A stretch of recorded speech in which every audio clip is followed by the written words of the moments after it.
సంజవేళ పర్లాపంజ వెనకాల ఖాళీ స్థలంలో పచ్చగడ్డి మూటలు ఒక్కొక్కటి వస్తున్నాయి. ఆడవాళ్ళు పొద్దుననగా పొలాలకు పోయి గట్ల మీద బీళ్ళ పక్క పచ్చగడ్డి కోసుకొని అమ్మకానికి తీసుకొస్తున్నారు. వస్తూ వస్తూ తోవలో ఇళ్ళ దగ్గర మూట దింపుకొని ఇంత మొహం కడుక్కొని ఇంత బొట్టు పెట్టుకొని ఆ ఖాళీ స్థలానికి చేరుకున్నారు. వలయంగా పచ్చగడ్డి కుప్పలు, ఆ కుప్పల వెనకాల రంగురంగుల చీరలు కట్టుకొని రండి రండి అని పిలిచే కోమలు. కొందరు పచ్చగడ్డి కొనడానికి వస్తే కొందరు ఆ పిలుపులు అందుకోవడానికి వస్తారు.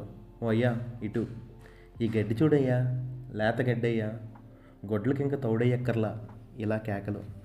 లక్ష్మి ఆలస్యంగా వచ్చింది. గడ్డి కుప్పపోసి నుంచుందంతే. అందరిలా కేకలేదు. ఏదో ధరకి ఎవరిలో ఒకరు కొంటే మూటెత్తుకెళ్ళి వాళ్ళ దొడ్లో వేస్తుంది. లక్ష్మి రాకపోతే ఆ చోటుకి కలలేదు. చిలకాకు పచ్చ చీర కట్టుకుని నుదుట పెద్ద కుంకుమ బొట్టుతో వస్తూనే అందరినీ నవ్వుతూ పలకరిస్తుంది. ఓ లప్ప, బుల్లిగాడు బడికి వెళ్తున్నాడంటే.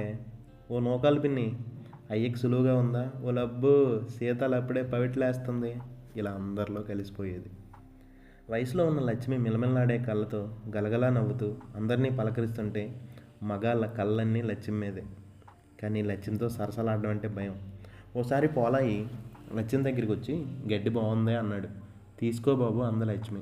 ఎంత ధర? మా అమ్మలే కదా బాబు, ఓ రూపాయి ఇప్పించండి. రూపాయి నేటే నీ ధర, 5 రూపాయలు ఇస్తా తీసుకో. బాబు గడ్డి గుడ్లుగా మీగా అంది లక్ష్మి. ఆ మాటలతో పోలాయి బిల్ల బీటుగా పడిపోయి మొహం మార్చుకొని వెళ్ళిపోయాడు. అప్పటి నుంచి లక్ష్మితో ఎవరూ ఎక్సకలాడరు. అప్పుడే కొన్ని మూటలు బేరం కుదిరి వెళ్ళిపోతున్నాయి. లక్ష్మి మూటకి బేరం రాలేదు. గడ్డి పైకి కుప్పగా పోస్తూ నుంచుంది. ఈ రూపాయితో ₹1/2 నూకలు కొని ₹1/2 తండ్రి తాగుడికి ఇవ్వాలి. లక్ష్మి తండ్రికి పెళ్ళం పోయిన తర్వాత కూతురే ఆధారం. కూతురి కంటే తాగుడు మరింత ముఖ్యం. సంవత్సరం క్రితం లక్ష్మి ఎంతసేపు నుంచునే పని లేదు. ఆ మూట ఇంకొకళ్ళు కొనే పని లేదు. అది రాముల మూటే. లక్ష్మి ఆలోచనలు రాముల మామ మీదకి వెళ్ళాయి. అప్పట్లో రాముల మామ పున్నయ్య గారింట్లో పాలేరుగా ఉండేవాడు. తను గడ్డి కోసుకోవడానికి పొలాలకు వెళ్తే అతగాడు గొడ్లను తోలుకొని పొలాల వైపుకి వచ్చేవాడు. గొడ్లను బీట్లో వదిలేసి తన వెతుక్కుంటూ వచ్చి తనతో పాటు గడ్డి కోసి పెట్టేవాడు. పొద్దు నడినెత్తికి వచ్చాక తను తెచ్చుకున్న బొవ్వ మూట లక్ష్మికి పంచేవాడు. కుంటలో ఇద్దరు నీళ్లు తాగి మర్రి చెట్టు కింద ఊసులాడుకునేవాళ్ళు. సాయంత్రం లక్ష్మి గడ్డి మూట కట్టి తలకెత్తమంటే తమాషా చేసేవాడు. బరువని సగం ఎత్తి మూట వదిలేసేవాడు. లక్ష్మి ఒకటే నవ్వు. అలా 5-6 సార్లు వదిలేసి మూట లక్ష్మి తలకెత్తి దగ్గరగా జరిగేవాడు.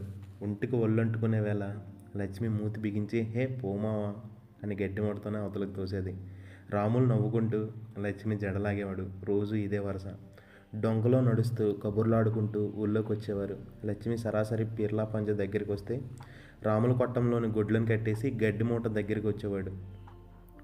యజమాని చేత ఓ పావలా ఎక్కువ ఇప్పించి లక్ష్మి మూటనే కొనేవాడు.